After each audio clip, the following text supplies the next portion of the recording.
저는 요즘 아무 이유 없이 이 말을 합니다. 감사합니다. 사랑합니다. 사실 믿지도 않으면서요. 그런데 이 말을 하다가 오히려 더 힘들어진 적도 있었어요. 좋은 일이 생겨서도 아니고 누군가한테 하는 말도 아니에요. 그냥 제 안에 있는 뭔가를 향해 툭 던지는 말이에요. 그런데 이상합니다.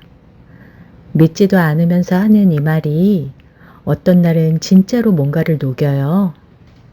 단단하게 굳어있던 게 아주 조금씩. 오늘은 그 이야기를 해보려고 합니다. 제가 직접 겪은 이야기예요. 호오포노포노를 처음 만난 건 꽤 오래됐어요. 책으로 시작해서 세미나도 다녔고 모르나 여사의 정화기도도 꾸준히 하고 있습니다. 호오포노포노는 하와이의 오래된 문제 해결법인데요. 핵심은 아주 단순해요. 미안합니다. 용서하세요. 감사합니다. 사랑합니다. 이 네 문장이 전부예요.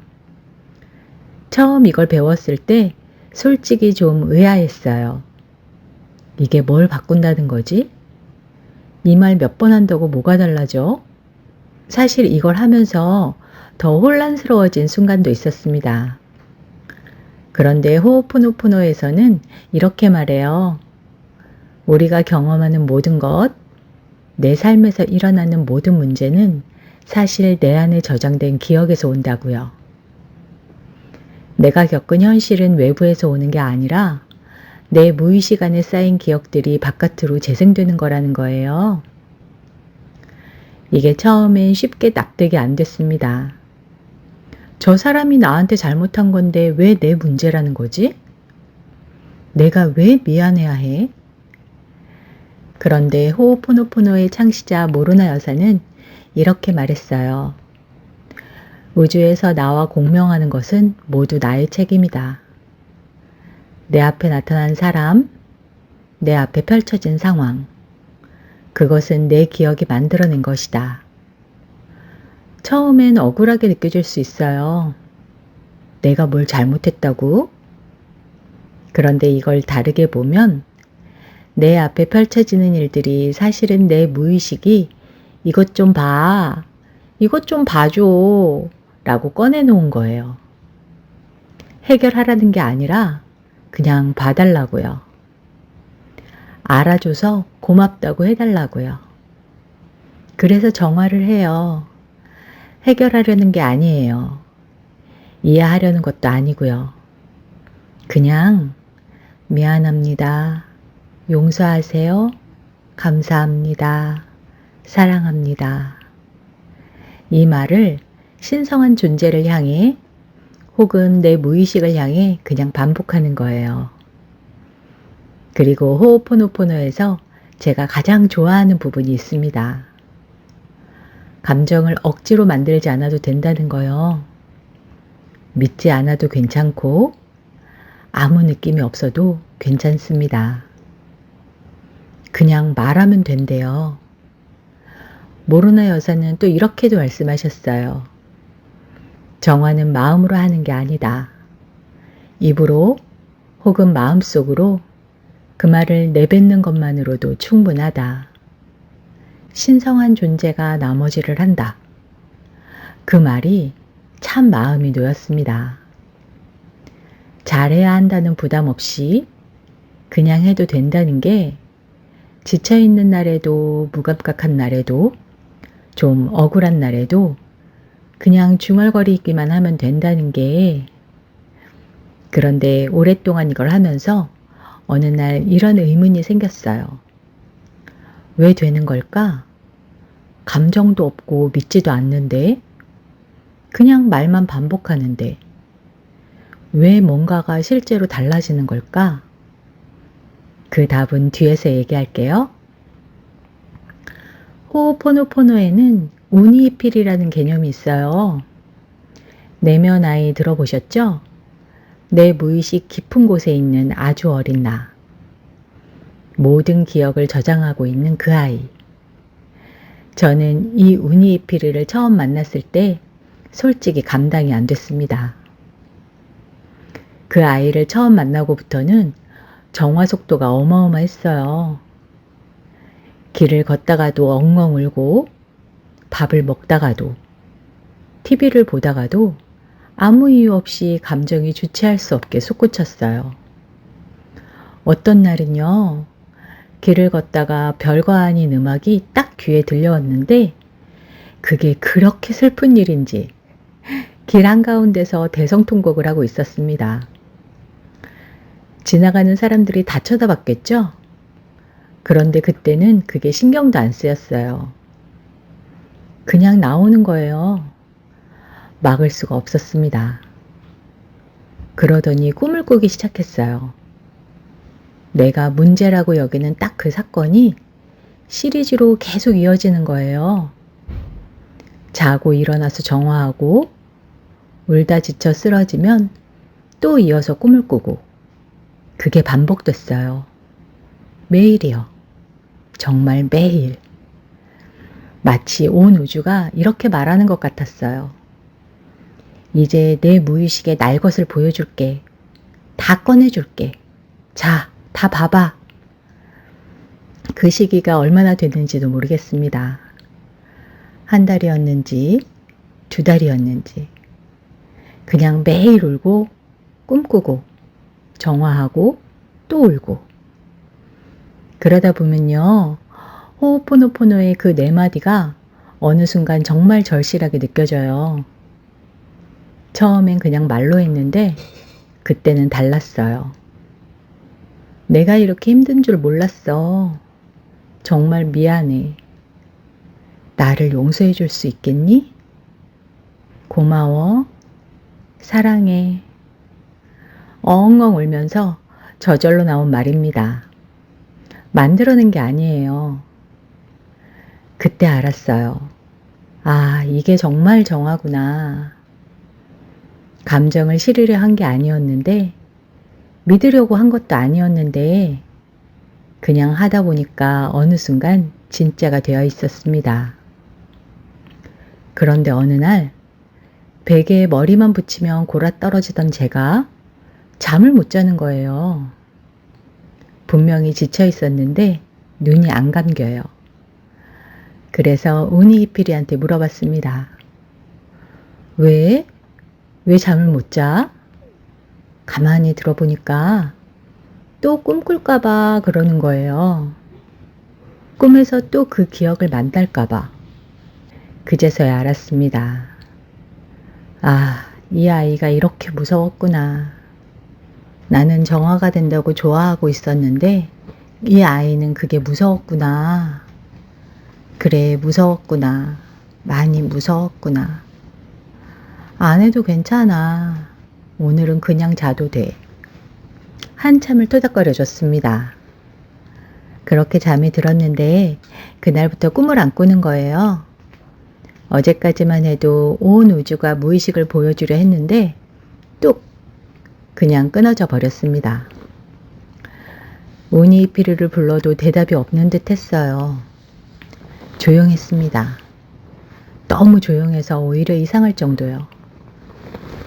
아, 이제 정화가 끝나는 건가? 그렇게 생각했습니다. 그런데 아니었어요.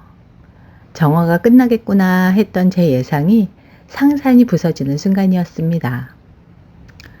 그 후로 또 한참 동안 무의식을 정화할 방법을 찾겠다고 온갖 책을 읽고 강의를 듣고 이 방법이 맞나? 저 방법이 맞나? 또 돌고 돌았어요. 그러다가 어느 순간 알았습니다. 내가 또 하고 있구나. 정화를 한다면서 정화를 빨리 끝내려고 하고 있구나. 내 무의식을 만난다면서 내 무의식을 또 통제하려고 하고 있었구나. 그렇게 돌고 돌아서 지금 제가 하는 정화는 이거예요. 너무 무서워서 숨은 나의 우니이피리. 그것도 알려줘서 고마워. 사랑해. 무의식 정화 따위는 있고 그냥 하는 거예요. 고마워. 사랑해. 그러면 또 어느 순간 오니이피리가 딱 보여주는 것들이 있어요. 아, 그랬구나. 늦으면 어떤가요? 서두르지 않아도 괜찮습니다. 언젠가는 제 마음과 항상 같이 있겠죠. 그러다가 한 책을 읽었어요. 감사하는 뇌가 인생을 바꾼다. 일본의 정신과 전문의가 쓰신 책인데요. 이 책에선 이렇게 말합니다. 감사는 단순한 태도가 아니다. 뇌의 작동 방식을 전면적으로 재설계함으로써 인생을 바꾸는 물리적인 힘이다. 물리적인 힘. 감사를 실천하면 뇌에서 도파민, 옥시토신, 세로토닌이 분비된다고 해요. 도파민은 의욕과 기쁨을 만들고 오늘 하루 해볼 수 있다는 그 작은 힘이 여기서 나옵니다. 옥시토신은 연결감이에요. 누군가와 따뜻하게 이어진 느낌, 혼자가 아니라는 느낌. 그게 옥시토신이 하는 일입니다. 세로토닌은 안정감이에요. 흔들리지 않는 바닥 같은 거, 뭔가 잘못되어도 괜찮을 것 같은 그 묵직한 안정감이요. 감사 한마디가 이 세 가지를 동시에 만들어낸다는 거예요. 그러니까 제가 아무 느낌 없이 했던 말들이 사실은 제 뇌를 계속 바꾸고 있었다는 거. 하버드대 연구원에서는 감사가 많은 그룹이 그렇지 않은 그룹보다 사망률이 약 9% 낮았다는 결과도 있고요. 수면의 질이 올라가고 혈압이 낮아지고 통증도 줄어들고. 그런데 이 책에서 제가 가장 눈에 들어온 문장이 있어요. 감사를 언어로 표현하는 순간 뇌는 현재의 감정 상태와 무관하게 그것을 긍정적 신호로 받아들이기 시작한다. 현재의 감정 상태와 무관하게 지금 내 마음이 무겁든 억울하든 아무 느낌이 없든 감사합니다 라는 말을 뱉는 것만으로도 뇌가 깨어나기 시작한다는 거예요. 그 문장을 읽는 순간 호호포노포노가 다시 보였어요. 아, 이래서 되는 거였구나. 감정이 없어도 된다는 게 대충 해도 된다는 게 아니었어요. 말을 내뱉는 행위 자체가 이미 뇌에 신호를 보내는 거였더라고요. 책에서는 이런 말도 합니다. 감사는 삶을 긍정할 아무런 근거가 없을 때 필요한 응급처치다. 응급처치. 지금 당장 감사할 일이 없어도 감정이 실리지 않아도 그냥 말하는 것 자체가 이미 응급처치가 된다는 거예요. 그리고 이 책에서는 잠들기 전의 시간을 특히 강조합니다. 잠들기 전에 생각했던 것이 가장 오랫동안 기억에 남는다. 수면 중에 기억이 정리되어 뇌에 정착하기 때문이다. 그러니까 오늘 밤 어떤 기억을 가지고 잠드느냐가 내일의 내 뇌를 만든다는 거예요. 어떤 필터로 내일을 보게 될지가 오늘 밤 결정된다는 거죠. 여기서 저는 잠깐 멈췄어요. 호호포노포노에서는 이렇게 말해요. 감정 없이 믿지 않아도 그냥 말하면 된다고. 뇌과학은 이렇게 말합니다. 구체적으로 느끼고 구체적으로 적을수록 뇌가 더 강하게 반응하고 얼핏 보면 부딪히는 것 같아요. 그런데 가만히 보면 공통점이 하나 있습니다. 언어로 꺼낸다는 거. 입 밖으로 혹은 펜으로 혹은 마음으로 감사합니다를 어떤 형태로든 내보내는 거. 호호포노포노는 무의식의 묵은 것들을 조용히 흘려보내는 거예요. 비우는 거죠. 뇌과학적 감사는 그 비워진 자리에 새로운 신호를 심는 거예요. 채우는 거고요. 그러니까 이 두 개는 사실 반대가 아니었습니다. 순서였어요. 낮에는 비우고 밤에는 채우고. 꽃을 심으려면 먼저 땅을 고르고 잡초를 뽑아야 하는 것처럼 호오포노포노로 묶인 기억들을 정화하고 그 자리에 감사의 씨앗을 심는 거예요. 그리고 그 씨앗이 언젠가 꽃이 되는 거고요. 빨리 될 필요는 없습니다. 씨앗은 서두르지 않아요. 그냥 땅속에서 조용히 뿌리 내리고 있어요. 그래서 저는 이걸 하루 루틴으로 만들기 시작했습니다. 낮 동안에는 그냥 중얼거려요. 걸으면서, 설거지하면서, 운전하면서, 감사합니다. 사랑합니다. 특히 뭔가 마음이 걸리는 게 있을 때 그 장면을 떠올리면서 말해요. 내 마음 보게 해줘서 고마워. 사랑해. 감정이 실리지 않아도 괜찮습니다. 그냥 말하는 거예요. 씨앗을 심듯이. 그리고 자기 전에는 노트를 꺼냅니다. 오늘 있었던 일 중에 아주 작은 것 하나를 적어요. 거창하지 않아도 돼요.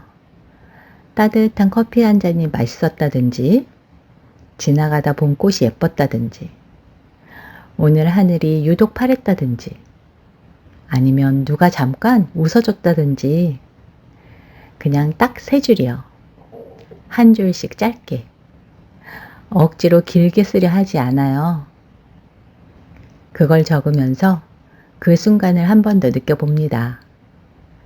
커피가 맛있었던 순간, 꽃이 예뻤던 순간, 하늘을 올려다봤던 그 잠깐, 그 느낌을 가지고 잠드는 거예요.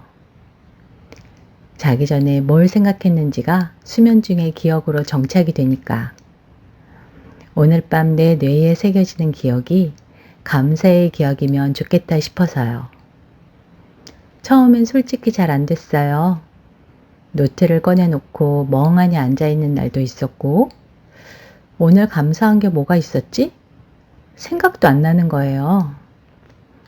그럴 땐 더 작게 찾아요. 오늘 숨을 쉬었다든지, 오늘 밥을 먹었다든지, 오늘 따뜻한 이불을 덮고 있다든지. 그것도 감사한 거니까요. 뇌과학에서는 이걸 뇌의 필터가 바뀐다고 표현합니다. 감사를 반복하면 뇌가 감사한 것들을 더 잘 찾아내도록 스스로를 재설계한다고 해요. 처음엔 아무것도 안 보이다가 하다 보면 점점 더 잘 보이게 됩니다. 같은 하루인데 다른 것들이 눈에 들어오기 시작해요. 호오포노포노가 묵은 필터를 닦아내는 거라면 감사일기? 뭐 거창할 수도 있지만 감사일기는 새 필터를 끼우는 거예요. 낮에 닦고 밤에 끼우고, 그리고 그 필터로 보는 세상은 조금씩 달라 보이더라고요. 오늘 영상 마치면서 잠깐 같이 해볼까요? 지금 어깨에 들어간 힘 살짝 빼보세요. 턱도 아래로 살짝 내리고 입술도 살짝 벌려주세요. 숨을 한번 천천히 들이쉬고 천천히 내쉬면서 오늘 하루 중에 가장 마음에 걸리는 장면 하나를 떠올려 보세요. 해결하지 않아도 돼요. 이해하지 않아도 괜찮습니다. 그냥 떠올리기만 하세요. 그리고 그 장면을 향해 아주 조용히 마음속으로 말해봅니다. 미안합니다. 용서하세요. 감사합니다. 사랑합니다. 믿지 않아도 괜찮아요. 감정이 안 움직여도 괜찮습니다. 그냥 한번 해보는 거예요. 그리고 자기 전에 노트를 꺼내보세요. 아주 작은 것 하나만요. 오늘 잠깐이라도 마음이 따뜻했던 순간. 그게 없으면 오늘 숨을 쉬었다는 것도 괜찮아요. 그 기억을 가지고 잠드는 거예요. 낮에는 비우고 밤에는 채우고 서두르지 않아도 괜찮습니다. 씨앗은 서두르지 않으니까요. 천천히 숨 한 번 내쉬고 오늘 하루도 정말 수고하셨습니다. 감사합니다. 사랑합니다.